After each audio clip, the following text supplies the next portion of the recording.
Arkadaşlar selam. Elimde ne var?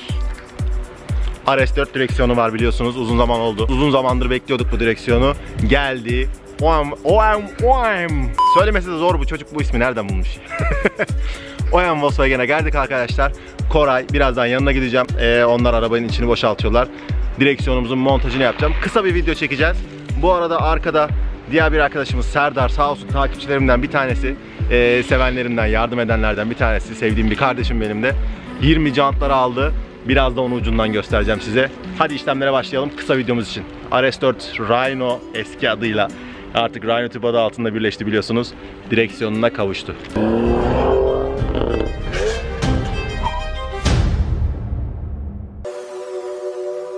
Serdar, mallar nerede? Kemerine bağladım. Kemerle mi bağladın? Arkadaşlar jantlar da geldi. Şöyle ucundan, Koray şöyle ucundan azıcık açtı. Bu kadar yeter. Gerisini jantlarla ilgili videoda göreceğiz. Hadi biz montaja geçelim. Bu yeni mi? Konuş. Bu yeni mi bunu? Ne yapmışlar? Bu çakma mı bu? Vallahi bilmiyorum. Koray ne sorun gördün? Söyle bakalım. İşin profesörü sensin. Dikmişler diyor. Dikilerek olmuyor mu bu zaten? Dikmişler diyor ya. Tam bakalım. Evet arkadaşlar, beklenen an geldi. Vallahi bence güzel duracak. Şu koltuklarda bir kırmızıya boyarsam dikişlerini. Evet. Güzel olacak. Olacak illaki. Harbi neyi dikmişler dedin? Yok ya, espri yap. Bana yok değil mi öyle bir şey? Yok. Korkutuyor bizi ya. Koray'da da var arkadaşlar bu arada RS direksiyonu. Onun altı şey değil, kesik değil ama biz ilk başta RS mi değil mi diye düşündük. Sonradan da ısıtmalı olduğu için şurasını kesmemişler. Isıtmalı kaldığı için orası düz olmuş. Onu da göstereyim şimdi size birazdan. İşte şuradaki arkadaşlar. Bu da ısıtmalı RS4 direksiyonu. Isıtmalı olduğu için altı kesik değil. Koraycığım merhabalar. Özledik seni. Ne zamandır audio videosu çekmiyoruz. Görünmüyorsun abi. Artık parçaları yavaş yavaş toparlıyoruz. İnşallah hepsini halledeceğiz tek tek seninle. Şimdi sana sormak istediğim bir şey var. Bizim buradaki direksiyon şu anda spor direksiyon. Ama mesela spor direksiyonu olmayanlar böyle kesik bir direksiyon takmak isterse ne yapacaklar abi? Ne işlemlere gerek var? Abi şimdi arabanın modeline göre değişiyor. Ben mesela B8, B9 için konuşalım. Ya B9 için konuşursak çok bir şey yapmalarına gerek yok. Belki fark ederse sadece airbag fark edebilir. Airbag fark ederse buna uygun bir airbag tedarik edip takıldığı zaman. O da şeklen zaten bakınca anlayacağımız Aynen. bir şey değil mi? Aynen. Tamam. Parça numarasından ya da şeklen bakıldığında anlaşılır. Airbag değişimiyle birlikte ya da airbag aynıysa sadece simit değişimiyle birlikte bu sorun çözülebilir. Bir önceki kasalarda eski kasalara takılması istenirse tuşların fonksiyonlarının çalışması. Yani mesela B9 direksiyonunu B8'e takmaktan bahsediyorsun. B8'e takmaktan bahsediyorum. Bunda uyumlu olan modeller olacağı gibi uyumlu olmayanlar da olabilir. Hani bunda direksiyon elektroniğinin değişmesi gerekebilir. Bazısı öyle kurtarabilir, bazısı kurtarmayabilir. Seni arayacaklar o zaman. Abi elimde şu direksiyon var. Ne yaparız diye. Peki bende bir şey olacak mı Koray? Yani şimdi direksiyonu bizde RS direksiyonu var biliyorsun. Şurada göstereyim arkadaşlar. Şöyle logomuzu da gösterelim. Bende herhangi bir kablolama işi olacak mı? Kulakçık var, bilmem ne var ya. Bende herhangi bir kablolama işi olmayacak abi. Sendekini sökeceğiz, yerine yenisini takacağız. 5 dakikalık iş diyorsun. Aynen. Eyvallah. O zaman sana kolay gelsin. Arkadaşlar gördüğünüz gibi fazla bir işimiz olmayacak. Bu videomuz muhtemelen kısa sürecek. Bir kablolama işimiz olmayacak. Herhangi bir şeyimiz olmayacak. Sadece benim direksiyonda mesela kablo çok görünmüyor. O işi nasıl yapacağız orasını merak ediyorum. Onu da size göstereceğim.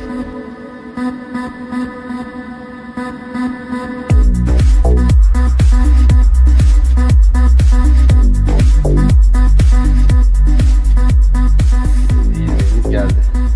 Maşallah. Toparlacık bir airbag. Bu direkt buna oturacak şimdi. Aynen. Bu direksiyonda hiçbir soket görememiştim. O zaman arabanın kendisindeki soketleri kullanıyoruz. Ha, bende de var mı? Yok. Var. Var mı? Bakayım. Burada. Haydi arkadaşlar süper Biraz saklamışlar. gizlemişler. Ben araba ilk geldiğinde eyvah dedim. Direksiyon ilk geldiğinde eyvah dedim. Hiçbir şey yok. Lan bunun kablosu yok, bilmem nesi yok. Demek ki gizlemişler ha. Direksiyonun düzdü değil mi? Direksiyonum düzdü. Şu çizgi olayı bu Audi'de de var herhalde. Şu evet. Ortada gördüğüm çizgi var. Ortadaki çizgi ama herhangi bir hani hafif sağ sol bazen mesela sıfır araçlarda bile olabiliyor. Örnek veriyorum, araba düz giderken direksiyon böyle gelebiliyor ya da böyle gelebiliyor. O rota ayarıyla alakalı hani öyle bir durum varsa. Yok. Bir tık atlatıp. Bir tık atabilir. Yok, ben iki dümdüz aynen yapabiliriz. Eyvallah. Eskisi gitti. Eskisini sattık bile arkadaşlar. Eskisini karbon kaplatıp Gökhan arkadaşımıza vereceğim. Direksiyonumuzu da ona gönderiyoruz. Buradan selamlar. Bu arada bu karbon trimler de karbonlanmaya gitti. Onu söyleyebilirim size. Gönül rahatlığıyla yaklaşık 15 gün sonra trimlerimiz de değişmiş olacak. Şurada gördüğünüz Quattro yazısıyla beraber.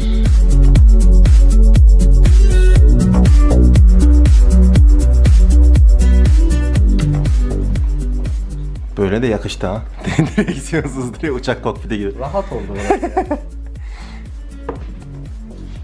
Evet gençler, şimdiden hayırlı olsun inşallah.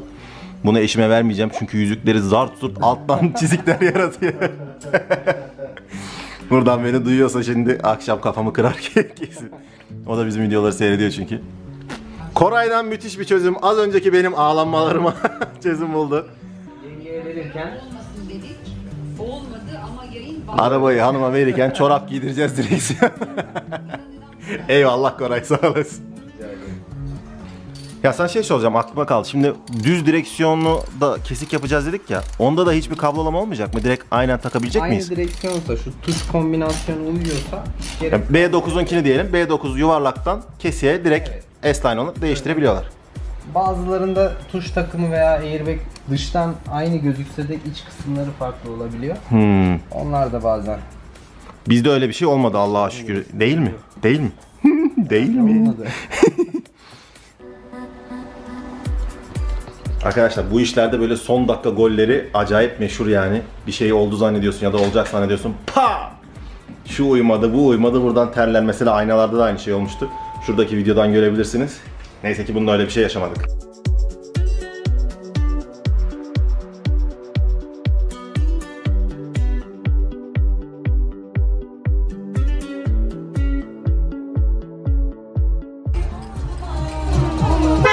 Allah! Evet, hayırlı olsun. Hayırlı olsun. 5 dakikada Beşiktaş oldu yani. Aynen öyle. Arkadaşlar OM Volkswagen'deydik. Biliyorsunuz bizim teknoloji sponsorumuz RS4 Rhino eski adıyla projesinde. Audi'mizin RS4'e dönüşüm projesinde. Koray 5 dakikada direksiyonumuzu halletti. Eline sağlık.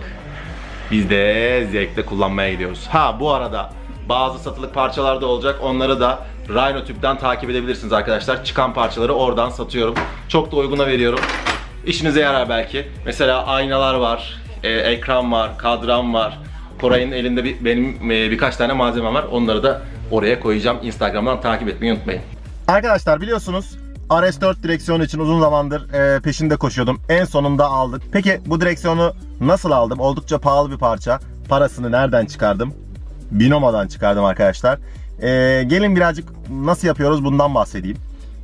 Çok basit. Öncelikle bir telefonumuz olması bunu nasıl yaptığımızı size rahatlıkla göstermemizi sağlayacak. Son zamanlarda şöyle bir şeye birazcık burada şöyle bir hamle yapmaya başladım. Buradaki euro dolar paritesiyle oynamaya başladım arkadaşlar. Oldukça karlı olduğunu görüyorum. Şimdi de şu anda ekranda görebiliyorsunuz artık. Şu anda cep telefonundan sistemi açtım. Hadi videoyu izlemeye devam edelim. Bütün parayı basalım. Hayır, bütün parayı basmıyoruz tabii ki. Aşağı yukarı 200 dolarlık bir hamle yapmak istiyorum. Cebimde birazcık para bırakmak istiyorum. Ne olur ne olmaz eğer bu 200 dolara bir şey olursa, herhangi bir şekilde kaybedersem en azından geri kalanıyla bunu çok daha rahat bir şekilde çıkartabilirim. Gördüğüm kadarıyla trend şu anda aşağı doğru gidiyor. Aşağı seyirli gidiyor. Oo! Kötü haber. Trend yukarıya doğru gitmeye başladı.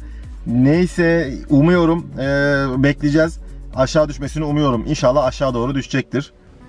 Evet, nihayet şu anda aşağı doğru düşüyor arkadaşlar. Bitmek üzere ve yatırdığım 200 dolar 360 dolar oldu. Toplamda 385 dolarım oldu hesabıma. Aşağı doğru gideceğini biliyordum. Buna inandım. Buna göre hamlemi yaptım. Gördüğünüz gibi arkadaşlar çok da zor olmadı kazanmam. Aşağıya videonun açıklama kısmına gerekli linkleri ve açıklamaları da ben yazıyorum. Oradan takip edebilirsiniz. Ha bu arada unutmadan arkadaşlar burada yapacağınız her hamle, buraya yatıracağınız her miktar tamamen sizin sorumluluğunuz altında.